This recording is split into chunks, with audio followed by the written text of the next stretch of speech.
إن الحمد لله نحمده ونستعينه ونستغفره ونعوذ بالله من شرور أنفسنا ومن سيئات أعمالنا من يهده الله فلا مضل له ومن يضلل فلا هادي له وأشهد أن لا إله إلا الله وحده لا شريك له وأشهد أن محمدا عبده ورسوله صلى الله عليه وعلى آله وصحبه وسلم وبعد.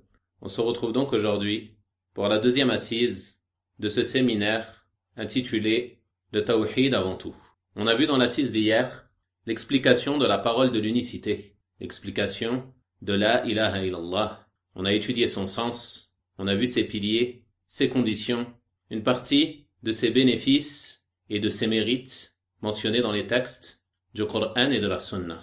À partir d'aujourd'hui, on va commencer la lecture de différentes épîtres de l'imam Muhammad ibn Abd al-Wahhab al-Tamimi rahimahullah ta'ala.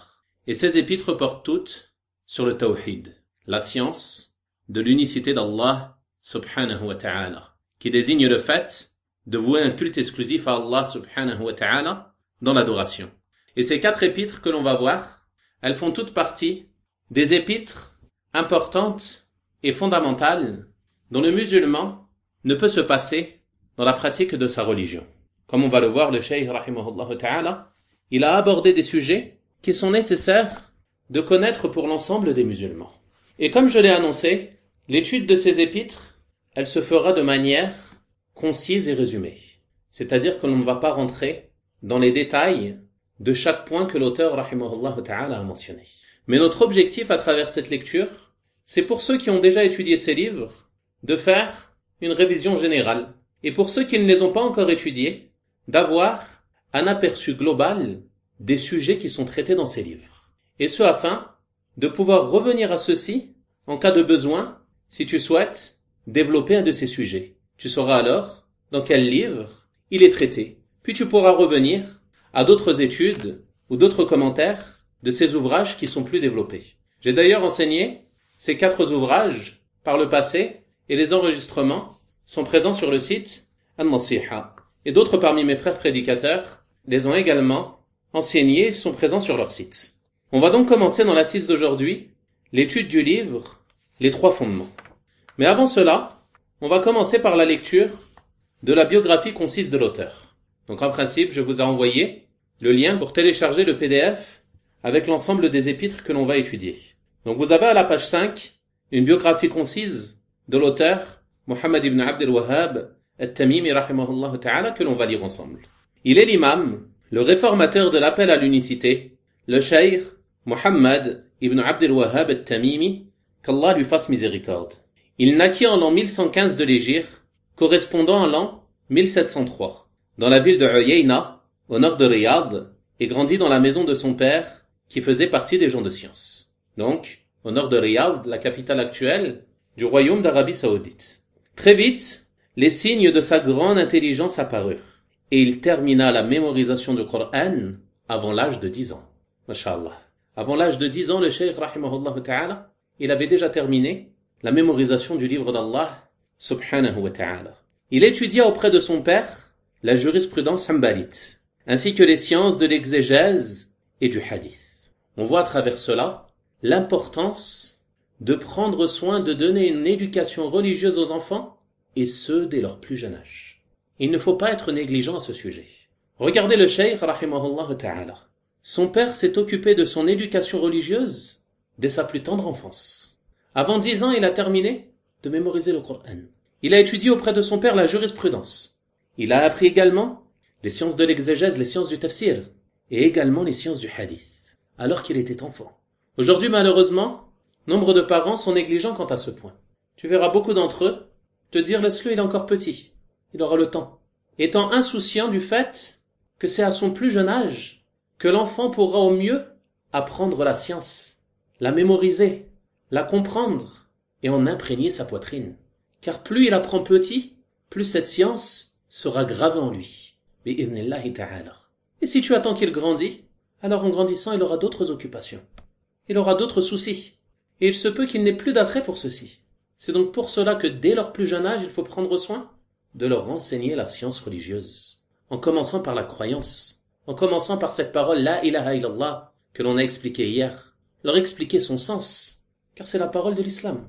Comment l'enfant il peut atteindre 10, 15, 20 ans, il ne sait même pas qu'est-ce que veut dire La ilaha illallah. Pourquoi? Ses parents ne lui ont même pas appris. Il n'y a pas de doute que ceci est une plus grande forme de trahison envers ce dépôt qu'Allah subhanahu wa ta'ala nous a confié entre nos mains. Donc chacun d'entre nous doit prendre conscience de cela et faire des efforts pour donner une éducation religieuse aux enfants, et ce dès leur plus jeune âge, en commençant par la science du tawhid, puis également la science de la jurisprudence, notamment la prière, le jeûne, etc., dès qu'ils ont atteint l'âge pour cela. Ensuite, il est dit, dès son plus jeune âge, il se consacra aux livres traitant de l'exégèse, du hadith et de la croyance. Il accorda également une attention particulière à la lecture des livres de Cheikh el-Islam, Ibn Taymiyyah, et de son élève Ibn al-Qayyim, qu'Allah leur fasse miséricorde. Donc Cheikh el-Islam Ibn Taymiyyah, ainsi que son élève Ibn al-Qayyim, rahimahumallahu ta'ala, ils font partie des grands savants de l'islam, attachés à la sunna et la voie des pieux prédécesseurs, rahimahumallahu ta'ala. Et leurs ouvrages, ils font partie des ouvrages les plus profitables. Et lorsqu'on lit les livres de Cheikh Muhammad ibn Abdul Wahhab, rahimahullah ta'ala, on ressent l'influence de ces deux imams à travers ses écrits. Et notamment dans son attachement aux preuves du Coran, aux preuves de la Sunna et aux paroles des pieux prédécesseurs, rahimahumullah ta'ala. Il entreprit ensuite de voyager à la recherche de la science. Il se dirigea alors vers la Mecque, où il accomplit le pèlerinage et étudia avec ses savants. Il se dirigea ensuite vers Médine et profita de ses savants. Il voyagea également vers Bassora, où il étudia la science avec un groupe de savants. Et telle est l'habitude des gens de science et des étudiants en sciences. Ils voyagent à la recherche de la science. Ils font des longs trajets, parfois ne serait-ce que pour chercher un hadith, ou pour étudier un livre, ou pour apprendre une science. Et ce car la science, c'est une des choses les plus précieuses pour le serviteur, car elle va lui permettre de se rapprocher d'Allah subhanahu wa ta'ala avec clairvoyance, et de l'adorer d'une manière qu'Allah subhanahu wa ta'ala aime et agrée. Et c'est pour cela que depuis les premiers siècles, les étudiants en sciences, ils entreprennent de longs voyages dans le but de rechercher cette science. Et regardez notre situation aujourd'hui. Allah subhanahu wa ta'ala, il nous a facilité l'accès à la science. Nous avons ces bibliothèques qui sont remplies de livres. Nous avons ces sites internet qui sont remplis d'audio des savants. Et malgré cela, beaucoup d'entre nous ne sont pas reconnaissants envers Allah subhanahu wa ta'ala vis-à-vis de ce bienfait. Nombreux sont ceux parmi nous qui négligent ce bienfait et n'en profitent pas, qui ne profitent pas des moyens de communication modernes pour apprendre la science. Tu peux trouver une personne passer des heures à lire ou à regarder des choses futiles ou pire encore interdites sur les réseaux sociaux ou sur Internet. Mais par contre, si tu lui proposes de s'asseoir 1 heure pour apprendre la science, pour apprendre les règles de sa religion, pour apprendre à adorer Allah subhanahu wa ta'ala d'une manière qu'Allah aime et agrée, pour apprendre la sunna du messager d'Allah sallallahu alayhi wa sallam, il te dira qu'il n'a pas le temps. Et telle est la situation de beaucoup d'entre nous, et on demande à Allah subhanahu wa ta'ala de réformer nos situations et de nous pardonner nos manquements. Ensuite il dit, lors de ses voyages à la recherche de la science, le cheikh, qu'Allah lui fasse miséricorde, observa dans les différentes contrées qu'il traversa de nombreuses croyances erronées et autres coutumes contraires à la religion, comme par exemple le culte voué aux tombes, la vénération des saints et autres formes de polythéisme qui étaient répandues à cette époque et qui sont encore présentes aujourd'hui dans beaucoup de pays, wallahu al-musta'an. Il commença alors à se consacrer à l'appel à l'unicité et la mise en garde contre le polythéisme, suivant ainsi la voie de qui? La voie des prophètes et des messagers, alayhimus salatu wassalam, qui tous ont été envoyés, comme on a dit hier, pour appeler au tawhid, appeler à vouer un culte exclusif à Allah subhanahu wa ta'ala et à délaisser, rejeter l'adoration de tout autre que lui. Donc le cheikh rahimahullah ta'ala, il a emprunté ce chemin. Il a emprunté la voie du prophète Muhammad sallallahu alayhi wa sallam. Et la voie de l'ensemble des prophètes et des messagers qui sont tous venus pour appeler à vouer un culte exclusif à Allah subhanahu wa ta'ala. Il écrivait à ce sujet de nombreux ouvrages, parmi eux, ces épîtres qui se trouvent entre vos mains. Et le cheikh rahimahullah ta'ala, il donnait une grande importance à cette science. Il écrivit de nombreux livres à ce sujet et il passait beaucoup de son temps à enseigner ces livres qu'il a écrits. Il enseignait le livre de l'unicité, les 3 fondements et autres parmi ses épîtres, il les enseignait sans cesse à ses élèves. Et c'est sur cette voie-là qu'ont cheminé nos savants, qu'Allah leur fasse miséricorde et qu'Allah préserve les vivants parmi eux. Il ne cesse d'enseigner cette science. Tu ne trouveras pas un savant de la sunna sans qu'il n'ait enseigné certains de ses ouvrages de ses imams. Il se peut même parfois qu'il les a enseignés de nombreuses fois, à plusieurs reprises. Pourquoi? Car ces livres sont des livres fondamentaux. Des livres qui nous apprennent les bases de notre religion, ce sur quoi tout le reste va être bâti. C'est pour cela qu'il ne faut pas les négliger. Et il ne faut pas se laisser tromper par certains appels diffusés et propagés par certaines personnes déviantes et égarées, appelant à délaisser l'étude du tawhid, négligeant l'importance de cette science, en pensant avoir compris qu'est-ce que le tawhid et ne plus avoir besoin de l'étudier.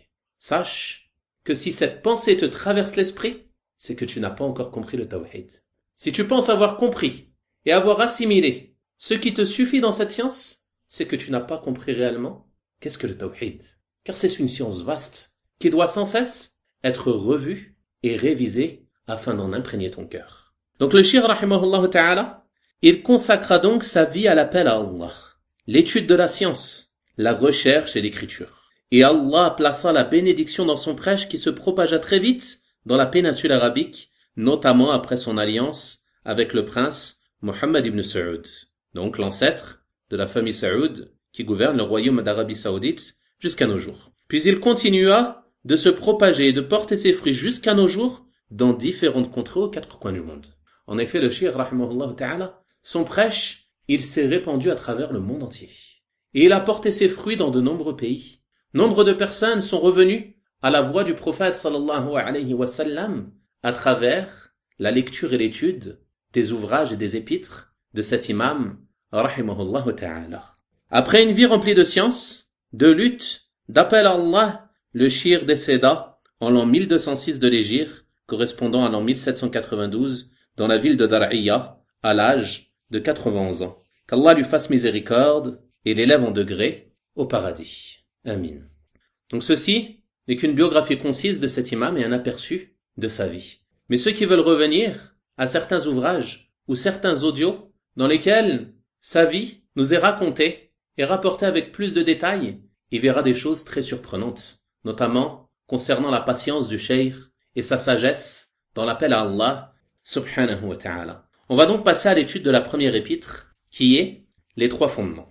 Et avant de commencer à lire, je vais vous donner un bref résumé des points essentiels qui sont traités dans cet ouvrage, une sorte de sommaire. Donc tout d'abord, cet épître, il se divise en trois parties principales. L'introduction, le corps du livre et la conclusion. L'introduction, elle est composée de trois petites introductions, qui commencent toutes par sache. Donc comme vous le voyez à la page 7, vous avez sache qu'Allah te fasse miséricorde. C'est la première partie de l'introduction. Vous allez à la page 8, vous allez voir encore sache qu'Allah te fasse miséricorde. C'est la deuxième partie. Et vous allez ensuite à la page 10 et vous verrez sache qu'Allah t'oriente vers son obéissance. Ceci est la troisième partie de l'introduction. Dans la première partie que l'on va voir aujourd'hui, le cheikh rahimahullah ta'ala, il nous a exposé 4 questions importantes que chacun d'entre nous doit apprendre et qui sont tirées de Surat al-Asr. Dans la deuxième partie, il aborde 3 autres questions qui sont aussi très importantes, qui sont l'obligation de l'obéissance au prophète sallallahu alayhi wa sallam, l'obligation de vouer un culte exclusif à Allah subhanahu wa ta'ala et l'obligation de l'alliance et du désaveu en fonction de cela. Ensuite, dans la troisième partie de l'introduction, qui commence aussi par sache, le cheikh rahimahullah ta'ala nous explique qu'est-ce que la Hanifiyya, qui est la religion d'Ibrahim alayhi salam. Après cela, le cheikh fait une transition, puis passe au corps du livre, au sujet des 3 fondements, qui sont la connaissance d'Allah subhanahu wa ta'ala, la connaissance de la religion de l'islam, et la connaissance du prophète Muhammad sallallahu alayhi wa sallam. Et ceux-ci sont les 3 fondements qui nous sont enseignés dans ce livre. Et ces 3 fondements, le cheikh rahimahullah ta'ala, il les a tirés du hadith d'Al-Bara ibn Azib radiyallahu ta'ala anhu, qui nous rapporte que le prophète sallallahu alayhi wa sallam a décrit ce qui se passerait lorsque le serviteur sera placé dans sa tombe. Il a mentionné le fait que 2 anges viendraient, vont l'asseoir et vont le questionner. Et ils vont lui poser 3 questions. Qui est ton Seigneur? Quelle est ta religion? Et qui est cet homme qui vous a été envoyé? Le croyant, il saura répondre à ces 3 questions. Quant au mécréant, il ne pourra pas répondre. Mais il dira simplement « Ah, je ne sais pas ». On demande à Allah subhanahu wa ta'ala de nous préserver. Il ne faut pas penser qu'il suffit d'apprendre la réponse à ces questions ici-bas. De dire, qui est ton Seigneur? Mon Seigneur est Allah. Quelle est ta religion? Ma religion est l'islam. Nous sommes tous capables de faire cela ici-bas. Même un mécréant, il pourrait répondre à ces questions avec les bonnes réponses, si on lui donne. Toutefois, lorsque tu seras dans ta tombe, c'est réellement ce que tu as mis en pratique ici-bas qui va sortir comme réponse. C'est pour cela que ces 3 fondements, il faut les apprendre, il faut les comprendre, il faut les mettre en pratique afin de pouvoir répondre à ces questions lorsqu'elles nous seront posées au moment où nous serons dans notre tombe. Et on demande à Allah subhanahu wa ta'ala de nous accorder la meilleure des fins et de nous permettre de pouvoir répondre à ces questions dans nos tombes. Donc ensuite, après ces 3 fondements, le cheikh rahimahullah ta'ala, il fait une petite conclusion dans laquelle il aborde 3 questions essentielles qui sont la croyance en la résurrection, l'appel des prophètes alayhimus salatu wassalam et le sens du Tarot. Donc ceci vous donne un aperçu global des sujets traités dans ce livre. Et on va le voir avec quelques détails lors de notre lecture, insha'Allah ta'ala. Donc le cheikh rahimahullah ta'ala, il a commencé son ouvrage, les 3 fondements, par Bismillahirrahmanirrahim. Donc ici, il a été omis, car il a été mis en tout début du livre, à la page 3. C'est-à-dire que on s'est suffi de cette basmala pour l'ensemble des épîtres du cheikh. Mais le cheikh rahimahullah ta'ala avait pour habitude de commencer l'ensemble de ces épîtres par Bismillahirrahmanirrahim, que l'on appelle la basmala. Au nom d'Allah, le tout miséricordieux, le très miséricordieux. Et il commençait ses ouvrages ainsi, à l'exemple du livre d'Allah subhanahu wa ta'ala, qui commence par Bismillahirrahmanirrahim. Et l'ensemble des sourates, à l'exception de sourate At-Tawbah, commence par la basmala. Et il a fait cela également à l'exemple du prophète Muhammad sallallahu alayhi wa sallam, qui lorsqu'il envoyait une lettre à certains empereurs, à certains gouverneurs pour les appeler à l'islam, il ordonnait à ses scribes de commencer cette lettre par quoi? Par Bismillahirrahmanirrahim. Au nom d'Allah, le tout miséricordieux, le très miséricordieux. Les savants ont donc dit que c'est une sunnah.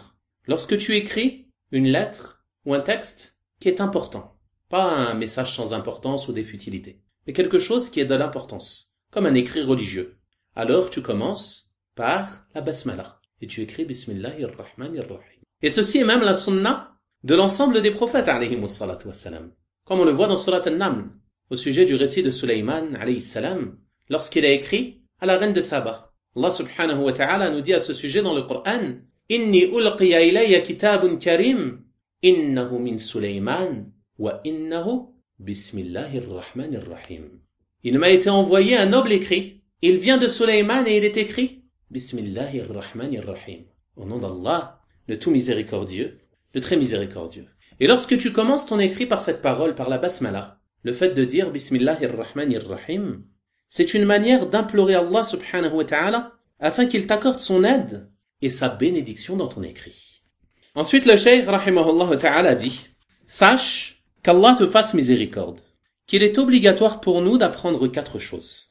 La première est la science, qui est la connaissance d'Allah, la connaissance de son prophète sallallahu alayhi wa sallam, et la connaissance de la religion de l'islam avec les preuves.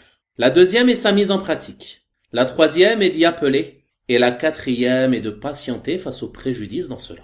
Donc le shir rahimahullah ta'ala, il commence par nous dire sache, à la forme impérative, et ce pour attirer notre attention quant au fait que ce qu'il va nous dire est une chose importante. Puis il fait suivre cela d'une invocation en notre faveur, qu'Allah te fasse miséricorde. Et cela nous montre la bienveillance de l'auteur rahimahullah ta'ala, qu'il veut le bien pour toi à travers cet écrit. Il invoque en ta faveur afin qu'Allah subhanahu wa ta'ala te fasse miséricorde. Et fait partie de la miséricorde d'Allah subhanahu wa ta'ala qu'il te permette de savoir, qu'il te facilite l'apprentissage de cette science. Sache qu'Allah te fasse miséricorde, qu'il est obligatoire pour nous d'apprendre 4 choses. Pour nous, c'est-à-dire pour les gens responsables. L'ensemble des gens, à partir du moment où ils ont leur raison, il est obligatoire pour eux d'apprendre ces 4 choses. Et ces 4 choses que le cheikh rahimahullah ta'ala va mentionner, elles sont d'une grande importance. Et ce ne sont pas les seules choses qu'il nous incombe d'apprendre, mais elles font partie des choses de la plus haute importance. Il nous dit la première est la science. Et il a défini la science comme étant la connaissance d'Allah subhanahu wa ta'ala, la connaissance de son prophète sallallahu alayhi wa sallam, et la connaissance de la religion de l'islam avec les preuves. Cela vous fait penser à quoi? Aux 3 fondements.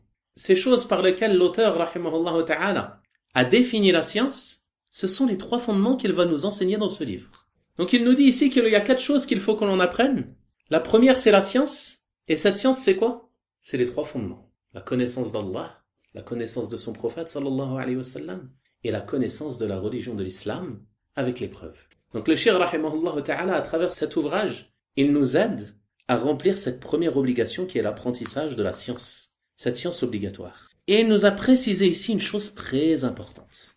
Il a dit, rahimahullah ta'ala, et la connaissance de la religion de l'islam avec les preuves. Et ceci est une règle importante que les savants, rahimahumullah ta'ala, ont déduit des textes du Coran et de la Sunna, qui est le fait que la base dans la religion, la base dans les adorations, c'est l'interdiction. C'est-à-dire que il ne t'est pas permis de faire un acte religieux ou de prononcer une parole religieuse par laquelle tu cherches à te rapprocher d'Allah subhanahu wa ta'ala, sauf si un texte te prouve la légitimité de cet acte ou de cette parole. Sauf si un texte prouve la légitimité de cette adoration. Et le texte, qu'est-ce que c'est? C'est soit un verset du Coran, une parole d'Allah subhanahu wa ta'ala, soit un hadith du prophète sallallahu alayhi wa sallam, ou alors l'unanimité des salafs, des pieux prédécesseurs, rahimahumullah ta'ala. S'ils sont tous unanimes pour dire qu'une chose est légiférée, alors ceci constitue une preuve, comme l'ont mentionné les gens de science. Et il ne t'est pas permis de te lancer dans un acte d'adoration sans en connaître la preuve. Donc à partir du moment où tu cherches à faire une chose, par laquelle tu souhaites te rapprocher d'Allah subhanahu wa ta'ala, la première question que tu dois te poser, c'est est-ce que ceci est légiféré? Tu ne dois pas simplement te baser sur le fait que, pour toi, cette chose est une chose bien, que cela te paraît être nécessaire et profitable, ou simplement te dire il n'y a pas de mal dans ce que je fais. Cela n'est pas suffisant.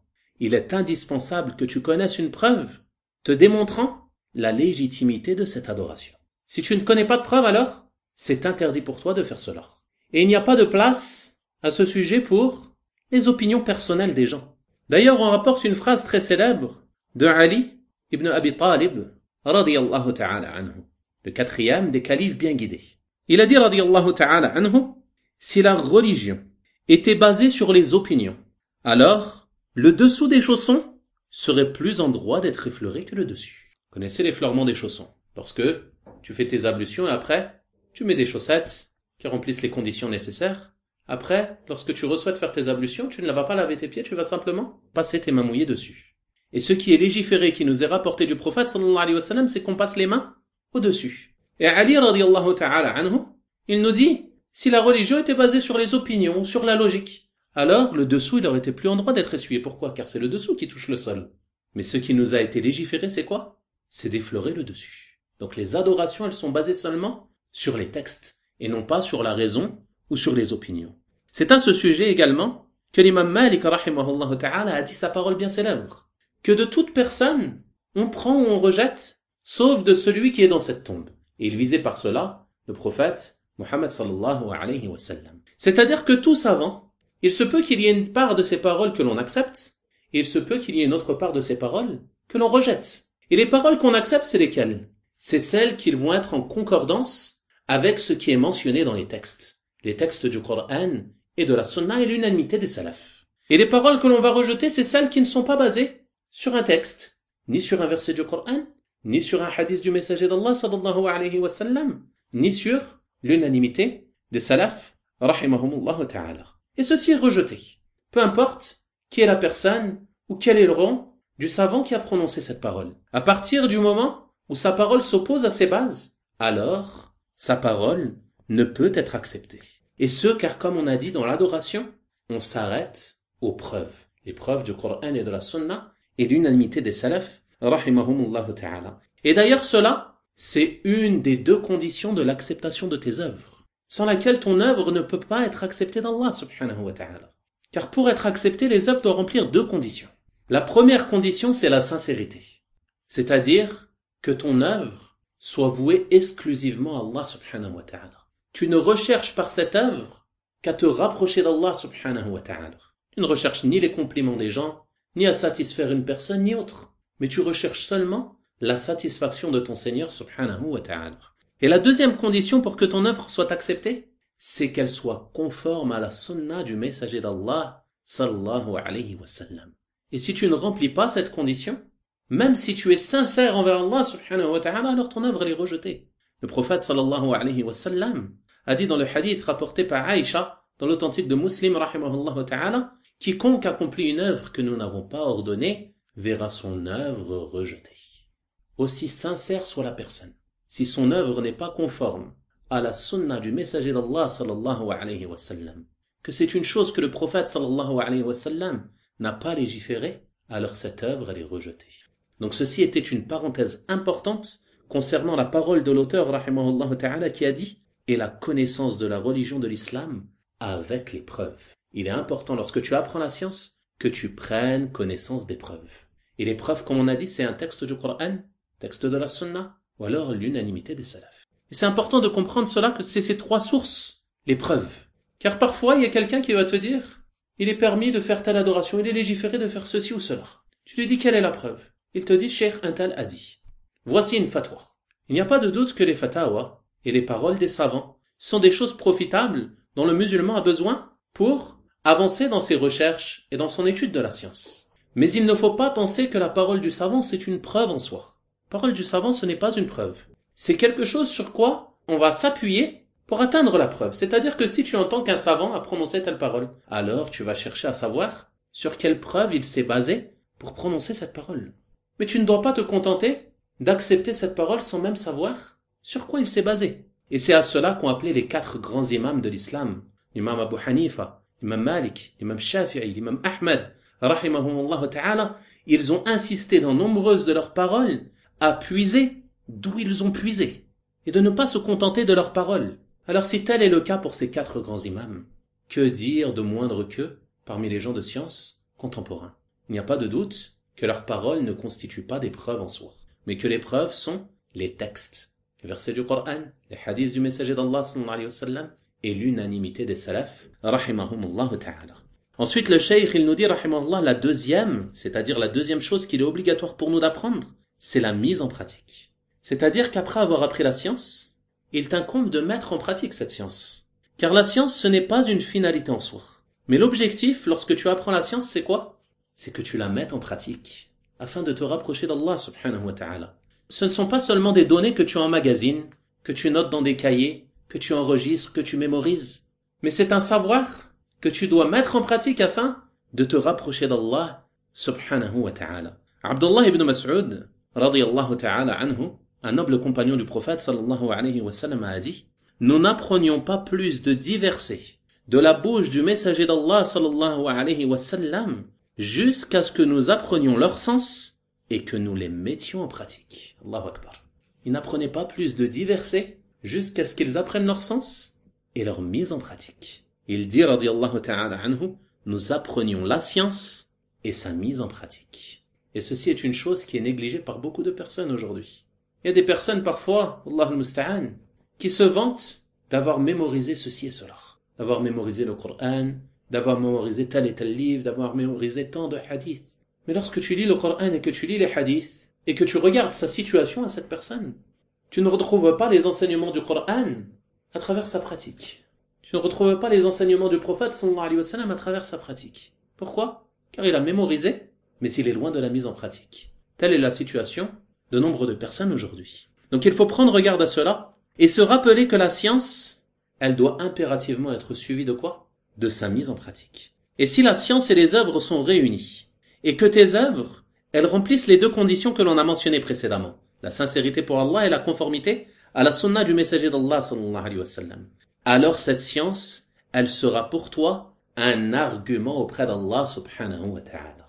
Comme le prophète sallallahu alayhi wa sallam a dit dans le hadith, le Coran est une preuve pour ou contre toi. Pour ou contre toi.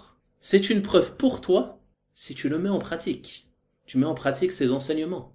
Tu te soumets à ses ordres. Tu délaisses ses interdits. Alors ce Coran, il sera une preuve pour toi auprès d'Allah subhanahu wa ta'ala, un argument en ta faveur. Mais si tu ne le mets pas en pratique, que tu apprends cette science, que tu mémorises le Coran, que tu mémorises les hadiths, que tu mémorises ses livres, ses définitions, etc., mais que tu ne mets pas en pratique cela, alors cette science, ce sera un argument contre toi au jour de la résurrection où on demande à Allah subhanahu wa ta'ala de nous préserver. Et celui qui agit ainsi, il est semblable aux Juifs qui ont encouru la colère d'Allah subhanahu wa ta'ala pour avoir connu la science, connu la vérité, et l'avoir délaissé, ne pas l'avoir mise en pratique. Quant à celui qui œuvre sans science, qui ne fait pas les choses dans l'ordre, on a vu la première chose c'est la science, puis après la mise en pratique. Mais lui, il commence directement par la mise en pratique, sans science. Il œuvre sans savoir. Il accomplit des innovations, des choses qui ne sont pas légiférées, qui n'ont pas été ordonnées par le messager d'Allah sallallahu alayhi wa sallam.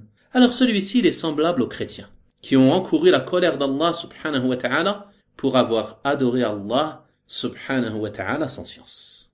Toutefois, j'attire votre attention sur une chose importante. Il y a certaines personnes, lorsqu'ils écoutent cela, qu'ils écoutent un rappel quant au fait que la science, si tu ne la mets pas en pratique, c'est un argument contre toi. Il se dit, je vais aller doucement, je ne vais pas écouter de cours, je ne vais pas trop lire de livres parce que j'ai peur que ceci soit des arguments contre moi. Il y a des gens qui réfléchissent comme ça. Ceci est une erreur. Ce n'est pas à cela que les gens de science nous incitent lorsqu'ils nous rappellent ce fondement immense qui est que la science doit être mise en pratique. Mais ce qui est attendu de nous, c'est quoi? C'est que l'on fasse des efforts pour que toute science que nous apprenons, nous la mettions en pratique par la permission d'Allah subhanahu wa ta'ala. On rapporte de l'imam Ahmad rahimahullah ta'ala qu'il disait qu'il n'avait pas connu un hadith sans le mettre en pratique ne serait-ce qu'une fois. Ne serait-ce qu'une fois. Tu prends la connaissance d'une science, d'une œuvre qui est légiférée, une prière surérogatoire, un jeûne surérogatoire, tu apprends que cela est légiféré. Tu essayes de faire des efforts pour le mettre en pratique au moins une fois. Ce qui est obligatoire, tu le mets en pratique tout au long de ta vie. En ce qui concerne ce qui est surérogatoire, tu essayes de le mettre en pratique au moins une fois si tu en as les capacités, et que cela ne t'écarte pas de choses qui sont plus importantes que cette œuvre. Et ainsi doit être le musulman. Il fait des efforts pour mettre en pratique la science qu'il apprend. Car comme on a dit, la science, ce n'est pas la finalité. Mais la finalité, c'est la mise en pratique de cette science. Ensuite, le cheikh, rahimahullah ta'ala, il dit, la troisième est d'y appeler. C'est-à-dire d'appeler les gens à cette science et à sa mise en pratique. Et l'appel, le prêche, il vient seulement après ces deux points. Il faut faire attention de ne pas inverser les choses et commencer par prêcher alors que la personne ne connaît pas, ne met rien en pratique, ou très peu. Elle commence à se lancer dans le prêche, à appeler les gens au bien. Il a lu les hadiths sur les mérites d'inviter les gens au bien, la récompense qu'il y a en cela, et ainsi de suite. Il se dit alors, je vais faire une page Facebook, je vais ouvrir un compte Twitter et je vais propager les hadiths, je vais propager la science. Non. Si tu fais cela, tu es dans l'erreur. Mais tu dois commencer les choses dans l'ordre. D'abord, tu apprends la science. Car si tu n'as pas la science, à quoi vas-tu appeler? Tu vas appeler à l'ignorance. Comme c'est le cas de beaucoup de personnes aujourd'hui, qui parlent au sujet de la religion d'Allah subhanahu wa ta'ala, sans aucune science. Ils prononcent des paroles dénuées de preuves, s'opposant au texte. Pourquoi? Car ils sont ignorants et ils ont sauté des étapes. Ils se sont lancés dans le prêche sans même avoir pris le temps d'apprendre la science. Donc la première chose à faire, c'est d'apprendre la science. Car, comme on a dit, tu ne vas pas appeler une chose que tu ne connais pas. Ensuite, cette science, tu la mets en pratique. Car la priorité pour toi, c'est quoi? C'est de sauver ta propre âme du feu de l'enfer. Avant de chercher à sauver les gens, tu dois d'abord chercher à te sauver toi. Et tu dois pas être comme une bougie qui va éclairer les gens et puis se consumer elle-même. Mais la première chose que tu fais, tu apprends et tu mets en pratique. Tu cherches à sauver ta propre âme de l'enfer. Et ensuite, si tu en as les capacités, tu appelles tes proches, les gens que tu connais, tes amis, et ainsi de suite à cette science que tu apprends. Dans un cercle restreint. Chacun selon ses capacités. Puis après cela, si tu continues dans l'apprentissage de la science et que tu évolues, alors tu continues dans ce prêche. Et chaque chose que tu apprends, que tu maîtrises, que tu as connue avec ses preuves, alors il t'est permis de l'enseigner et de la propager. Mais quant au fait de faire comme beaucoup de personnes aujourd'hui, qui ouvrent des blogs, qui ouvrent des comptes Facebook ou autres, et qui commencent à faire du copier-coller, à prendre à droite et à gauche, tout et n'importe quoi, et à tout mélanger, et à tout propager, ceci n'est pas légiféré et s'oppose à la voie de nos pieux prédécesseurs, rahimahumullah ta'ala. Si tu n'as pas franchi l'étape de l'apprentissage de la science, de la mise en pratique, tu es dans l'erreur. Ne commence pas les choses en sens inverse, mais commence d'abord par l'apprentissage de la science qui te permettra de distinguer entre ce qui est bon et ce qui est mauvais. Aujourd'hui, beaucoup de gens qui se sont lancés dans le prêche via les réseaux sociaux et autres, ils n'ont pas les aptitudes ne serait-ce que pour distinguer ce qui est bon et ce qui est mauvais. Certains se contentent de voir le nom d'un cheikh qu'il estime de confiance et ils se disent c'est bon, je peux propager. Est-ce que cette parole est confirmée du cheikh? Est-ce qu'elle est réellement dans tel ou tel ouvrage qui est mentionné? Ensuite, si c'est une parole traduite, qui est le traducteur? C'est important cela, car le traducteur c'est un transmetteur. C'est lui qui te transmet cette science. C'est un intermédiaire entre la parole qui est en arabe à la base et toi. Donc qui est-il?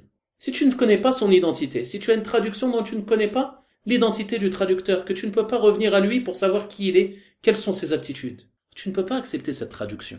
Tu ne peux pas te baser dessus. Comment vas-tu te baser sur une chose pour te rapprocher de ton Seigneur, qui t'a été transmise d'une personne dont tu ignores l'identité, et puis peut-être si tu connais l'identité, un tel abou un tel, tu ne connais pas les aptitudes. Il n'y a pas de doute que ceci est une grave erreur dans laquelle sont tombés nombre de musulmans aujourd'hui.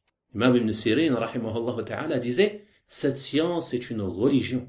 Regardez donc de qui vous prenez votre religion. » Ceci est un point également très important. Reste une question au sujet de l'appel à Allah. Est-ce qu'il m'est permis d'inviter les gens et d'encourager les gens à des œuvres que je ne mets pas moi-même en pratique? Par exemple, on sait qu'il est légiféré et recommandé de jeûner durant ce mois qui est le mois de Sha'ban. Ou alors qu'il est légiféré de jeûner les lundis et les jeudis. Et toi, tu vas propager un hadith, inciter tes proches, leur rappeler les mérites de ce jeûne, alors que toi-même tu ne le mets pas en pratique. Est-ce que cela est permis? La réponse est oui, cela est permis, car ceci ne fait pas partie des œuvres qui sont obligatoires. Et il se peut que tu aies une excuse qui t'empêche de faire ce jeûne, que tu accomplis des œuvres qui sont plus importantes que ce jeûne, et que si tu jeûnes, cela va t'affaiblir et t'empêcher d'accomplir cette œuvre. Donc il n'y a pas de mal à ce que tu incites les gens à faire cette œuvre de bien, même si toi, tu ne la mets pas en pratique. Il n'y a pas de gêne en cela. La deuxième question c'est, est-ce qu'il m'est permis d'interdire des choses parmi les péchés, alors que moi-même je les fais? Il y a certaines personnes qui ont une certaine faiblesse. Demande à Allah subhanahu wa ta'ala de tous nous raffermir, de nous aider à délaisser l'ensemble des péchés. Mais il se peut qu'une personne ait une certaine faiblesse, tombe dans certains péchés, et si elle voit une personne faire ce même péché, est-ce qu'elle doit lui interdire ou non? La réponse est oui, elle doit lui interdire. Pourquoi? Car si tu ne lui interdis pas, tu auras réuni entre deux péchés. Entre le péché que tu fais et le péché du fait de te taire face à une personne qui a accompli le mal. Tu auras délaissé l'interdiction du mal, qui fait partie des fondements immenses de notre religion. Donc oui, même si tu commets un péché, cela ne t'empêche pas d'inciter les gens à délaisser ce péché. Mais tu dois te rappeler, sans cesse avoir en tête que la priorité pour toi, c'est de réformer ta propre personne. Toutefois, cela ne t'empêche pas d'empêcher une personne de faire le mal et de l'inciter au bien, bien que tu connaisses tes faiblesses. Et ceci fait partie de l'entraide dans le bien et la piété. Ensuite, le cheikh rahimahullah ta'ala, il dit, la quatrième est de patienter face aux préjudices dans cela. C'est-à-dire de patienter dans les préjudices qui peuvent être causés dans ton chemin, dans l'apprentissage de la science, dans ton chemin, dans la mise en pratique de cette science, et dans ton chemin, dans l'appel à cette science et à sa mise en pratique. Lorsque tu vas commencer à apprendre la science, cela va te demander de la patience.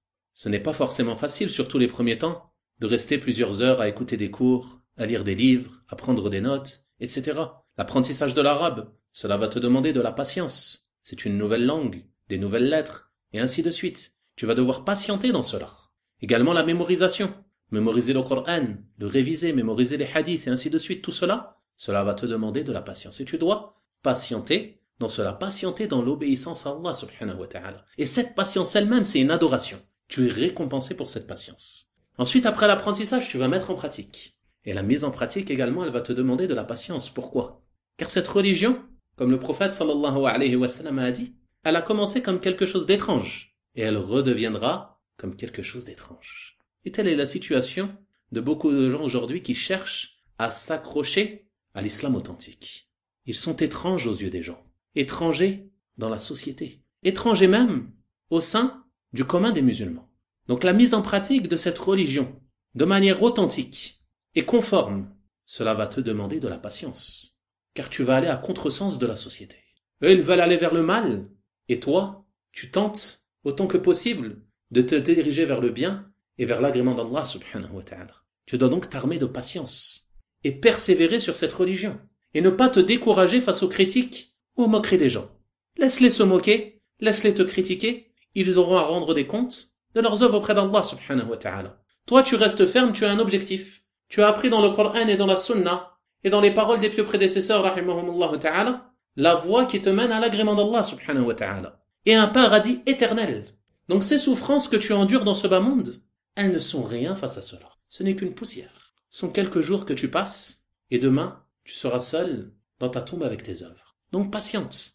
Patiente sur la religion d'Allah subhanahu wa ta'ala. Patiente sur la vérité. Reste ferme sur cette religion jusqu'à la rencontre d'Allah subhanahu wa ta'ala. Et multiplie cette invocation que le prophète sallallahu alayhi wa sallam faisait. Ya muqallib al-qulub, thabbit qalbi ala dinik. Ô toi qui retournes les cœurs, raffermis mon cœur sur ta religion. Et ce car les cœurs, ils sont entre deux des doigts d'Allah subhanahu wa ta'ala, il les retourne comme il veut. Aujourd'hui, la personne est croyante, il se peut que demain, elles sont mécréantes, wal'iyadu billah. On demande à Allah subhanahu wa ta'ala de nous préserver. Aujourd'hui, la personne est sur la sunna, demain, elle peut être sur l'innovation. Les cœurs sont entre les mains d'Allah subhanahu wa ta'ala. Il les retourne comme il veut. Donc la personne, elle doit sans cesse faire cette invocation. Ya muqallib al-qulub, thabbit qalbi ala dinik. Ô toi qui retournes les cœurs, raffermis mon cœur sur ta religion. Raffermis mon cœur sur la vérité. Raffermis mon cœur sur la sunna du messager d'Allah sallallahu alayhi wa sallam. Raffermis mon cœur sur la voie des salaf. Ceci est très important. Il ne faut pas négliger cela. Car, sans l'aide d'Allah subhanahu wa ta'ala, nous ne pourrons pas réussir à rester fermes sur ce chemin. On demande donc à Allah subhanahu wa ta'ala de nous raffermir et de nous accorder la persévérance sur sa religion. Donc on a dit on patiente dans la science, on patiente pour la mise en pratique de cette science, puis ensuite tu patientes dans l'appel à cette science et à sa mise en pratique. Car celui qui appelle au bien, il va forcément trouver de nombreux opposants face à lui. Les gens vont s'opposer à lui dans cela, ils ne vont pas accepter. Car il va venir changer leurs habitudes. Leurs âmes ont un penchant pour les péchés, ont un penchant pour le mal, et toi tu vas venir et tu vas leur ordonner le bien. Leur indiquer ce qui leur permet d'obtenir la satisfaction d'Allah subhanahu wa ta'ala, mais qui peut parfois être dur pour les âmes. Donc ils vont s'opposer à toi, vont se moquer de toi, ils vont te mettre des bâtons dans les roues, ils vont chercher à te causer du tort, ils vont chercher à te porter préjudice. Regardez aujourd'hui les campagnes qu'il y a contre l'islam, les campagnes qu'il y a contre l'islam authentique, dans les médias et ainsi de suite. Le croyant, il doit patienter face à cela et rester ferme. L'imam Ibn al-Qayyim rahimahullah ta'ala a dit, toute personne qui appelle à la vérité, ordonne un bien ou interdit un mal, subira obligatoirement des préjudices et il n'y a pas d'autre remède que la patience, l'imploration de l'aide d'Allah et le fait de revenir à Allah subhanahu wa ta'ala. Ensuite, le cheikh rahimahullah ta'ala a dit, la preuve est la parole d'Allah. Masha'Allah. Regardez le cheikh rahimahullah ta'ala, il nous dit, il y a 4 choses qui sont obligatoires pour nous. La science, sa mise en pratique, y appeler, patienter. La preuve est la parole d'Allah. Comme il nous a dit, on apprend avec les preuves. Et ça, c'est une bonne éducation que le cheikh rahimahullah ta'ala nous donne à travers ce livre. Sans cesse, vous allez voir cette parole. La preuve est la parole d'Allah. La preuve de la sunnah. La preuve dans le hadith. Et ainsi de suite. Et il en est ainsi dans la majorité des ouvrages du cheikh rahimahullah ta'ala. Sans cesse, il lie les gens aux sources de notre religion, le Coran et la sunna du messager d'Allah sallallahu alayhi wa sallam. Il dit donc, rahimahullah, la preuve est la parole d'Allah. Wal asr, innal insana lafi khusr, illa alladhina amanu wa amilu s-salihati wa tawasaw bil haqqi wa tawasaw bis sabr. Par le temps, l'homme est certes en perdition, sauf ceux qui croient, accomplissent les bonnes œuvres, s'enjoignent mutuellement la vérité et s'enjoignent mutuellement l'endurance. On retrouve les 4 points que l'auteur rahimahullah ta'ala a mentionnés. Donc Allah subhanahu wa ta'ala, il jure ici par le temps. Et Allah subhanahu wa ta'ala jure par ce qu'il veut parmi ses créatures. Quant à nous, il ne nous est permis que de jurer par Allah subhanahu wa ta'ala. Tu ne jures ni sur la Mecque, ni sur la Kaaba, ni sur la tête de tes parents ou de tes frères et sœurs et ainsi de suite, ni sur leur vie, mais tu ne jures que par Allah subhanahu wa ta'ala. Le prophète sallallahu alayhi wa sallam a dit, celui qui jure par autre qu'Allah a certes commis de l'association ou a mécru.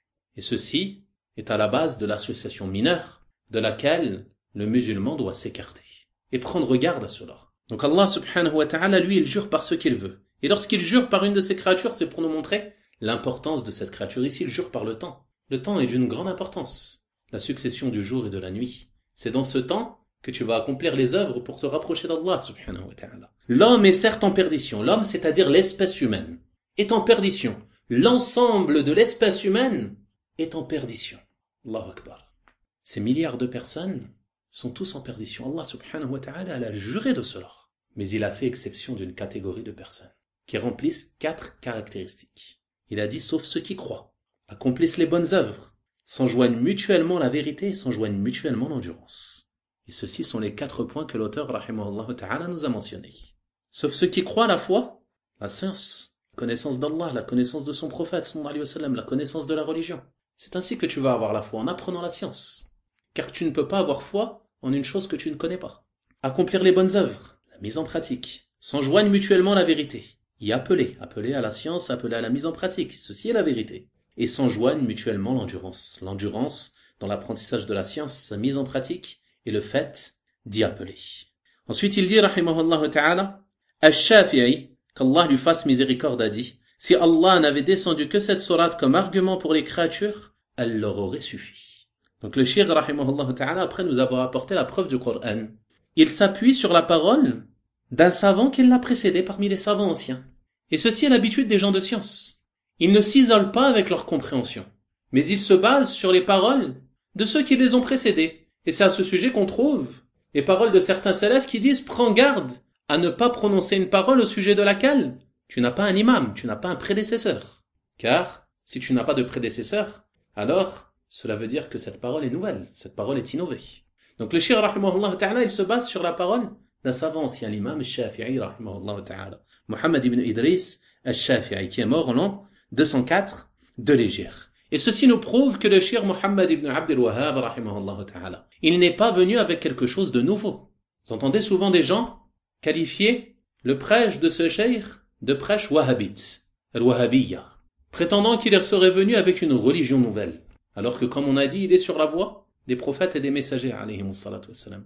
Regardez ici, il se base sur quoi? Sur les paroles des savants qui l'ont précédé. Ici, il nous mentionne Shafi'i, après il va nous mentionner l'imam al-Bukhari, rahimahullah ta'ala. Donc il n'est pas venu avec quelque chose de nouveau. Ici, ce qu'il vient de nous indiquer, cela a été dit par d'autres savants avant lui. Donc Shafi'i, rahimahullah ta'ala, il a dit, si Allah n'avait descendu que cette sourate comme argument pour les créatures, elle leur aurait suffi. Donc le Cheikh, rahimahullah ta'ala, ici, il a rapporté cette parole de l'imam Shafi'i selon le sens. Et la parole que l'on trouve attribuée à l'imam Shafi'i dans le tafsir d'Ibn Kathir, rahimahullah ta'ala, c'est si les gens méditaient sur cette sourate, elle leur aurait suffi. C'est-à-dire qu'elle leur aurait suffi pour les enjoindre et les motiver à apprendre la science, à la mettre en pratique, à y appeler les gens et à patienter dans cela. Elle leur aurait suffi. Pourquoi? Car Allah subhanahu wa ta'ala, il jure que si tu ne te pares pas de ces 4 caractéristiques, alors tu es en perdition. Tu es en perdition, tu cours à ta perte. Sauf si tu crois que tu accomplis les bonnes œuvres, que tu enjoins la vérité et que tu enjoins l'endurance. Ainsi, tu seras sauvé de la perdition. Sans cela, alors, tu risques de courir à ta perte et on demande à Allah subhanahu wa ta'ala de nous préserver. Ensuite, il dit, rahimahullah, Al-Bukhari, qu'Allah lui fasse miséricorde, a dit, chapitre, la science passe avant la parole et les actes. Donc, encore une fois, il s'appuie sur une parole d'un savant ancien qui l'a précédé, l'imam Al-Bukhari, rahimahullah, Muhammad ibn Ismaïl ibn Ibrahim Al-Bukhari, rahimahullah ta'ala, qui est l'imam de la science du hadith, l'auteur du Sahih, l'authentique d'Al-Bukhari, qui est le livre le plus authentique après le livre d'Allah, subhanahu wa ta'ala. Et lui, il est mort en l'an 256 de l'Hégire. L'imam Al-Bukhari, il a donc intitulé dans son recueil authentique de hadith un chapitre « La science passe avant la parole et les actes ». Vous avez certainement entendu cette parole de nombreuses fois. La science passe avant la parole et les actes. Mais combien sont ceux qui la mettent en pratique? Et combien sont ceux qui parlent sans science et qui agissent sans science, wallahu al-musta'an. Donc ça, vous voyez, on est juste dans l'introduction des 3 fondements, on voit déjà beaucoup de choses qui ont été lues et qui ont été apprises par beaucoup de gens et malgré cela, qui s'y opposent sur beaucoup de points. Donc cela nous montre, comme je vous l'ai dit tout à l'heure, l'importance de revoir sans cesse ces livres afin de se rappeler ces choses, de ne pas les oublier et de pouvoir sans cesse se remémorer ces choses afin de pouvoir les mettre en pratique. La science passe avant la parole et les actes. La preuve est la parole d'Allah. La preuve est la parole d'Allah. Encore une fois, on insiste sur les preuves. Fa'alam annahu la ilaha illallah wastaghfir li dhanbik wa lil mu'minina wal mu'minat. Sache donc qu'en vérité, il n'y a pas de Dieu en droit d'être adoré sauf Allah et implore le pardon pour ton péché ainsi qu'en faveur des croyants et des croyantes. Donc ici, il manque dans la traduction ainsi qu'en faveur des croyants et des croyantes. Le Cheikh rahimahullah ta'ala nous dit, il a donc commencé par la science, sache donc qu'en vérité, il n'y a pas de Dieu en droit d'être adoré sauf Allah. Il a donc commencé par la science avant la parole et l'acte. Donc ceci nous montre, comme on a dit, l'obligation de faire précéder toute parole et tout acte de la science. D'une connaissance puisée du livre d'Allah subhanahu wa ta'ala, ou de la sunna du messager d'Allah sallallahu alayhi wa sallam, ou de l'unanimité des pieux prédécesseurs, rahimahumullah ta'ala. Car comme on a dit, il fait partie des conditions de l'acceptation des œuvres que ton œuvre, elle soit conforme à la sunna du messager d'Allah sallallahu alayhi wa sallam. Et si tu ne connais pas la sunna du messager d'Allah sallallahu alayhi wa sallam, comment ton œuvre pourra-t-elle être conforme à celle-ci? Il est donc indispensable que tu commences par apprendre la science, apprendre cette sunna, apprendre la manière de prier, apprendre la manière de vouer le culte à Allah subhanahu wa ta'ala, apprendre la manière de prier, apprendre la manière de donner l'aumône, de donner la zakat, apprendre la manière de jeûner, apprendre la manière de faire le pèlerinage, et ainsi de suite. Tout ceci doit être précédé de la science. Tu commences par apprendre la science, puis ensuite, tu la mets en pratique. Et tu ne fais pas comme l'ont fait les chrétiens qui ont adoré Allah subhanahu wa ta'ala sans science et qui font ainsi partie des égarés. D'ailleurs, dans chacune de tes unités de prière, tu invoques Allah subhanahu wa ta'ala afin qu'il te préserve de cela. Et tu dis, Hedina as-sirat al-mustaqim, sirat al-ladina an'amta alayhim, ghayri al-maghloubi alayhim waladdallin. Guide-nous sur le droit chemin, le chemin de ceux que tu as comblés de tes faveurs, non pas de ceux qui ont encouru ta colère, les juifs, qui ont connu la vérité et qui ne l'ont pas mis en pratique, ni des égarés, qui ont adoré Allah subhanahu wa ta'ala sans science. On a donc terminé la première partie de l'introduction. On fera la deuxième partie dans le cours de demain, incha'Allah ta'ala, car est venue l'heure du Maghreb. Je demande à Allah subhanahu wa ta'ala de nous faire profiter de ce que l'on a dit et écoutez, je demande à Allah subhanahu wa ta'ala de faire de cette assise une preuve pour nous et non pas contre nous au jour de sa rencontre. Wa sallillahumma wa sallim wa barik ala nabiyyina Muhammad wa ala alihi wa sahabatihi ajma'in walhamdulillahi rabbil alamin wa jazakumullahu khayra.